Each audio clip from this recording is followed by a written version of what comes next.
3.27 is a problem that involves some graphing and finding a little bit of distance. So we're going to do the same thing. We're going to follow the same basic method that we've been following all along. And the first thing we're going to do is try to draw a picture.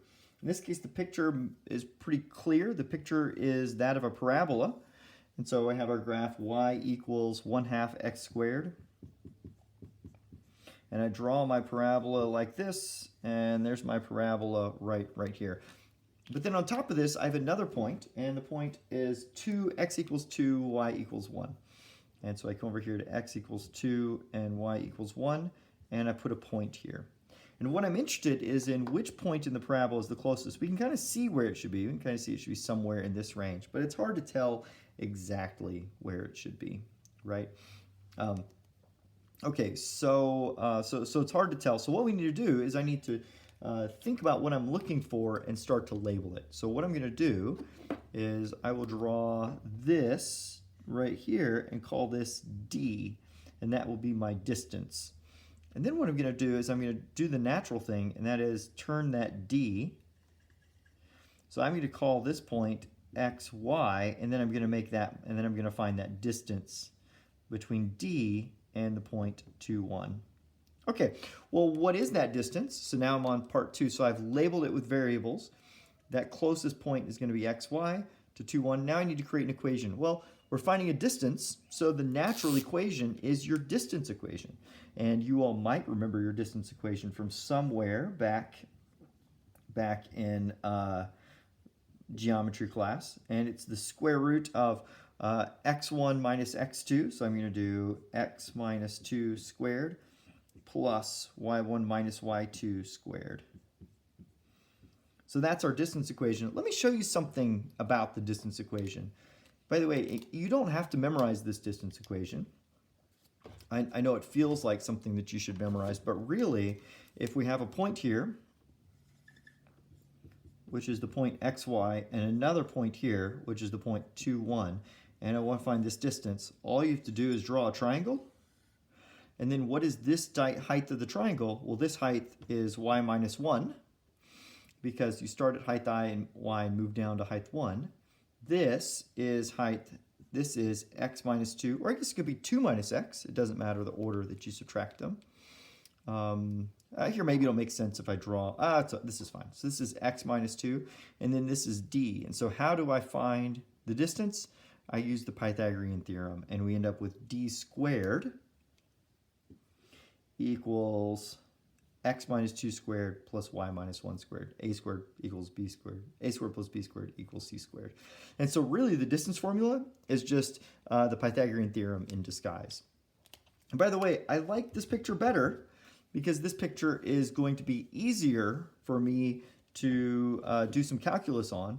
Because if I do the other one, I have to take a derivative of a square root, and that's going to be a little unpleasant. So instead of doing a derivative of a square root, I'm going to find the maximum of d squared instead of find the max of d squared instead of d. Okay, so let's stop and think about this for a second. This is a trick. This is something that I only know because I've been teaching math for a long time, and I've done this problem numerous times. But if you find this the maximum of d, that's going to occur at some point. But the maximum of d squared is going to be the same maximum. It'll just be squared whatever the answer is. But it's going to occur at the same point. So sometimes you can square everything, and that makes your problem a little bit easier. Or square root everything, and that makes your problem a little bit easier. So this is allowed. The only thing you have to be a little bit careful about is when you're squaring things, if you accidentally square things that are negative, then all of a sudden they become positive, and that would mislead your problem. So if you want to add something to your problem, add a square root, you have to make sure that you're not changing any of your values from negative to positive. But in this case, a square plus a square, these are always positive numbers, so we're not actually changing our problem. Hopefully that made a little bit of sense. If not, I'm sorry, but roll with it, and we'll get there. So we're going to find the max of d squared instead of d. Okay, so let's do capital D is going to be our d squared. So I'm just going to use that for my d squared value. Capital D is equal to x minus 2 squared plus y minus 1 squared. And now I need to do one more thing, and that is this has two variables, so I need to reduce them. There's a very natural candidate to reduce a variable, and that is this one. So I can go replace that with x squared. So my d is now x minus 2 squared plus 1/2 x squared minus 1 squared. Okay, so that was a really natural result. And then once I've done that one, now I'm ready to do some calculus. I have two choices at this point. Option number one is I could do a little bit of product rule, I could do a chain rule twice. Option number two is I could square everything out. So maybe you will choose to just foil this and solve the problem. You know what I'm going to do? Let's do that first option. Let's do the product rule to find, or let's do the chain rule here and the chain rule here. It won't be bad because we're really good at the chain rule. We've worked on this. So the derivative of the inside is 1, and the derivative of the outside is 2x minus 2, plus the derivative of the inside is going to be just x, and the derivative of the outside is 2 1/2 x squared minus 1, and then 2 to the 1. So notice I've got the derivative of the inside times the derivative of the outside, derivative of the inside times the derivative of the outside. That seemed to make life not so bad. So now let's try to clean this up a little bit. Now I'll distribute that in, 2x minus 4. And then over here, I've got a 2x times 1/2 x squared. So that looks like it's an x cubed all by itself. And then I've got a 2x times 1, so I've got a minus 2x. All right, so that looks believable. This looks like I've got 2x minus 4 plus x cubed minus 2x. Now, one more really nice thing is going to happen here. And that is that this 2x and this 2x will cancel, and we get negative 4 plus x cubed is our result. Wow, it canceled into a really beautiful result. If you had multiplied everything out, and then you should have gotten something similar happening. So if you multiplied everything out, you should have had some cancellation, and you should have gotten the same answer right here when you did your derivative. My work was in the chain rule and simplifying the chain rule. Your work would have been in multiplying these out, but we should have gotten to the same result. Wow, it's amazing how it's almost like I planned for it to come out nice and neat like this. Okay, so now let's take this answer and find out when this derivative is equal to 0.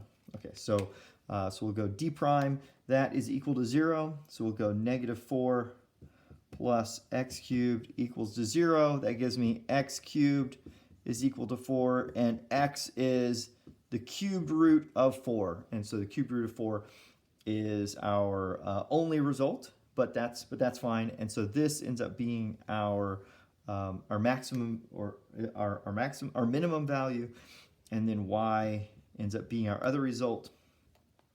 And our other result is I need to plug this into my y equation, and we know y is 1/2 x squared. So it's 1/2 the cubed root of 4 squared. And if I wanted, I could have put those in for points. Why don't I type that in real quick? This is x to the cubed root. So this is 1.11. And y is that number squared by 2 and 0.617. So that's what I got for my numbers, 0.11, 1.617. So that's the closest value that we got. Okay, hopefully this makes a little bit of sense. There's a lot going on here. What I probably should have taken the time to verify that this is a maximum. How would I verify it's the maximum? Well, I would put the cubed root of 4 on my number line, put in a value less than the cubed root in my derivative, so do d prime, and then what's a number less than that? How about 0? 0 is less than that. And if I put d prime is 0 is negative 4, so that means I'm decreasing over here. Oh, sorry, I keep saying maximum. I actually mean minimum. And then let's pick a number bigger than the cubed root of 4. I can see that 2 is obviously bigger than the cubed root of 4. So let's put 2 in my equation, negative 4 plus 8, and that gives me a positive 4, and so that means I'm increasing here, so that means I'm going down, and that means this point right here must be a minimum because I'm decreasing and increasing. All right, so that's a pretty reasonable way. I guess this is one where I could have done a second derivative and seen that it was concave up at this point, but There are lots of ways, but you should probably stop at the end and ask, why is it actually a minimum value, right? All right, come back in just a minute, and we're going to work exercise 3.28, which first I will say is challenging. So if you find it challenging, that's fine. But it's also one of my favorite problems, and this is the one that has a story attached to it. And so I really hope you'll come listen all the way through and hear the story.